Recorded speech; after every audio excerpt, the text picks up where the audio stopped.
কথা বুঝে আসছে না? আমি গিরগিরির মতো রং চেঞ্জ করিনি আমি, কিন্তু সত্যটাকে বুঝাচ্ছি। ওই হাওয়াটা নিয়ে বাংলায় আপনাদের ব্রেনে ভুল বুঝাচ্ছে, তাই বুঝাতে চাইছি। আসাদুদ্দিন ওয়াইসি সে কি করছে না করছে, ভুল করছে কি ঠিক করছে, সে আমার বাংলার লোক নয়, ইউপি হায়দ্রাবাদের লোক, হায়দ্রাবাদের মুসলিম সমাজ বোঝে। কিন্তু তিনি আস্তে আস্তে রাজনীতি অনেক দিকে যাচ্ছে।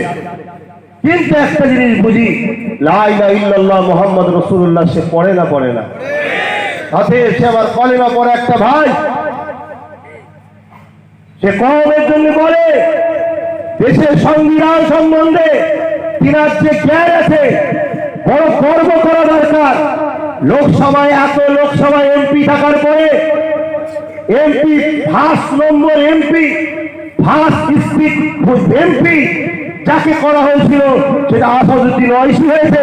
এটা আমাদের গর্ব হওয়া দরকার, ঠিক না বেটি? সেই জায়গায় কোথায় কিছু নয়, দুঃখ এই জায়গায় যে আমার কওমের দুশ্মন আমার কওম। মাত্র 20টা সিট দিয়েছে, এই 20টা সিটের মধ্যে 5টা আসাদুদ্দিন ওয়াইসি জিতেছে, 2টো মাত্র বিজেপি জিতেছে। ওনার 20 জায়গায়, উনি যে 20 জায়গায় সিট দিয়েছে 2টো মাত্র বিজেপি জিতেছে। শুনে রেখা যাক, সমীক্ষা না জেনে পক করে বকে দিলেই হয়ে গেল। লোক দুদিন পরে বলে মাল খেয়ে উঠেছে নাকি, পাগলার মতো বকছে। সরি, 3টে বিজেপি জিতেছে, সরি 20টার মধ্যে 3টে। প্রথম রিপোর্ট এসেছিল 19টা, তখন দুটো দেখেছিলাম। 20টার মধ্যে 3টে বিজেপি পেয়েছে। শুনে রেখে যান, মহাজোট 20টার মধ্যে 9টা পেয়েছে। মহাজোট, টোটাল মহাজোট কংগ্রেস নিয়ে লালু প্রসাদ যাদবের ছেলে নিয়ে আর যেটা মহাজোট করেছে সে পেয়েছে 9টা। কথা বুঝে আসছে? অর্থাৎ উনি যে 20 জায়গায় দিয়েছে তার মধ্যে উপকার মহাজোটের হয়েছে বেশি। আর কংগ্রেস দিয়েছিল 70টা, তার মধ্যে পেয়েছে মাত্র 19টা। বাকি সব জায়গায় জিতেছে বিজেপি। তার মানে একবারও কারো মনে কথা নেই ওই যে মুসলমান ওকে পুঁতে দাও, মুসলমান পুঁতে দাও। আজকে যেমন বাংলায় আমি উঠতে চাইছি, মুসলমান পুঁতে দাও। মুসলমান কেন উঠবে? মুসলমান তো আমাদের জুতো বাইবে, মুসলমান তো আমাদের পাটিয়াবি ঝাঁস দেবে, মুসলমান তো আমাদের চা এনে দেবে, মুসলমান তো টেবিলের পা রাখবো জুতো পরিয়ে টিপে দেবে। বড় দুঃখ আমার কওমের উপরে। 700 বছর ধরে ভারত চালিয়েছি আমরা, পৃথিবী চালিয়েছি আমরা। আজকে আমার কওমে কিছু দালাল ঢুকে যাওয়ার জন্য আমরা মাথা তুলে দাঁড়াতে পারছি না।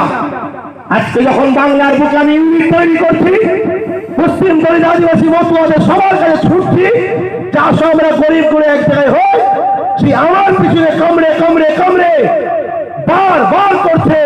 যেই বিহারের রেজাল্টটা বেরোলো অমনি বলছে দেখেছো বিহারে আসাদুদ্দিন ওয়াইসি ভোট কেটে বিজেপির সুবিধা করেছে, বাংলাতে আব্বাস সিদ্দিকী ভোট কেটে বিজেপির সুবিধা করবে। ঠিক লাগিয়েছিল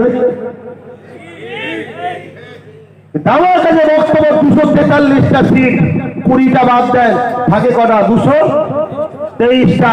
223টা সিটে তো আসাদুদ্দিন ওয়াইসি প্রার্থী দেয়নি। ওই জায়গাগুলো যেখানে যেখানে বিজেপি বেরিয়েছে কে ভোট কাটলো? তারপর আসাদুদ্দিন ওয়াইসি তো নিজে বলেছিল মহাজোটকে যে আমাকে তোমার সাথে লাও, আমি তোমার সাথে যাবো। শুনছেন না? সে তো বিজেপিকে চাপতে চেয়েছিল, তাকে নিল না কেন? ও না, মুসলিম নেতা হবে, হতে দেবো না। যখন হতে দিবি না তো আমাদের ভোট নিবি কেন? আর আমরা এত বিহার হয়ে গেছি, ওই জাহান্নামী গুলোকে, ওই সন্ত্রাস গুলোকে, জানোয়ার গুলোকে যারা আমাদের ঘৃণা করে, তাদের ছাড়া আমাদের তাদের পাচার ছাড়া আমাদের ভালো লাগে না। পরিবর্তন হও আমার কওম, পরিবর্তন হও, পরিবর্তন হও। বারবার বলে যাচ্ছি পরিবর্তন হও। তোমাদের মধ্যেই দালাল আছে, ওই দালালরা শুধু ভুল বুঝাচ্ছে। দালালরা 20টা সিটে মাত্র 3 জায়গায় বিজেপি বেরোলো, 3টে জায়গায়। আসাদুদ্দিন ওয়াইসি 20 জায়গা থেকে 3টে জায়গাতে বিজেপি বেরিয়েছে, বিজেপির সুবিধা করলো? হ্যাঁ? আমিও তো পশ্চিম বাংলায় বলেছি যে 44 জায়গায় আমি দেবো, ওই 44 জায়গায় যদি বিজেপি বেরোয়ার জন্য আমি খুশির ভাগ নেব।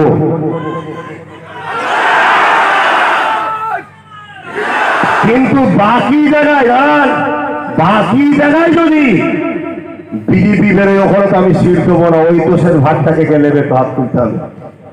এই কথা বুঝতেন না, বলেন না? বাম কংগ্রেস টিএমসি কে বলুন, আমিও তো মহাজোটের ডাক দিয়েছি। বাম কংগ্রেস টিএমসি সবাইকে বলছে আসো, বিজেপিকে রুখতে হবে। দিদি বলেন না, নেবো না, করবো না, তাহলে আমার ভোটটা তোরা লিবি কেন? এই ঠিক না বেরি? তোমরা আমাদের তো নাকি এই প্রত্যেকটা মোমেন মুসলমান নবীর গোলাম তো নাকি?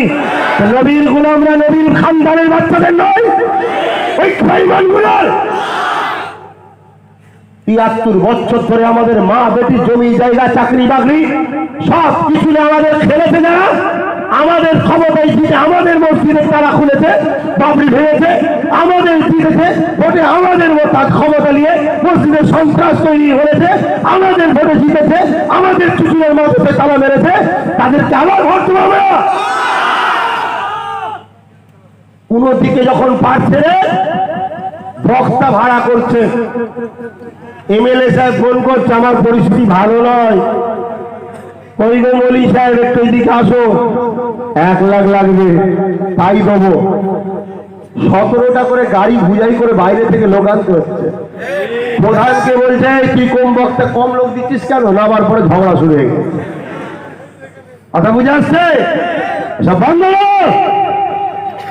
বন্ধ করো। আমার কওমকে নিয়ে বিগত বছর তাদের কথাই প্রধানমন্ত্রী চৌদ্দ, প্রধানমন্ত্রীর সম্পর্ক ছিল, রাষ্ট্রপতির সম্পর্ক ছিল, মুখ্যমন্ত্রীর সম্পর্ক ছিল, এক কথায় এমএলএ মন্ত্রীর লাইন লেগে যেত। তারা আবু বকরের জন্য কি করেছে বলো? কি করেছে আবু বকরের জন্য? আজকে আবু বকরের তরল হয়ে গেছে, তরল দেখাচ্ছে আবু বকরের। তোমার কথাই মুখ্যমন্ত্রী উঠতে ফোন করলে চলে আসতো। ফুরফুরার পীর আবু বকরের নামে হসপিটাল করেছো, ফুরফুরা হসপিটাল ভেঙে শেষ হয়ে যাচ্ছে, ঠিক করেছো? তারা হুজুরের নামে বিশ্ববিদ্যালয় করেছো না? সরকারি টাকা লোক করে হারাম খোর, সরকারের টাকালে ঘোড়া পর্যন্ত খেয়ে বসে আছে, এখন সরকারের টাকা লোক। কথা বুঝে আসছে? অর্থাৎ এই ধান্দাবাজ গুলোকে বোঝো, কোন দিক থেকে টিএমসি পার্টির লোক রুখতে পারছে না, কোন দিক থেকে টিএমসি পার্টির লোক রুখতে পারছে না। রাস্তায় কিছু ইমামকে চাপ দিচ্ছে, কিছু বক্তা ভাড়া করছে, তাদের ঘরে দিয়ে কিভাবে আব্বাস সিদ্দিকীকে রুকা যায়, কিভাবে রুকা যায়? এই আমি আপনাদের জিজ্ঞাসা করছি, আপনারা যদি আমার দিক থেকে মুখ ফিরিয়ে নেন, আব্বাস সিদ্দিকী নবীর খানদান থেকে বাদ যাবে? আমি এমএলএ হওয়ার জন্য এসেছি নাকি এমপি হওয়ার জন্য? আমার হারাবার কি আছে? নিজের পায়ের তলার মাটি সরে যাবে, মনে রেখে দিও।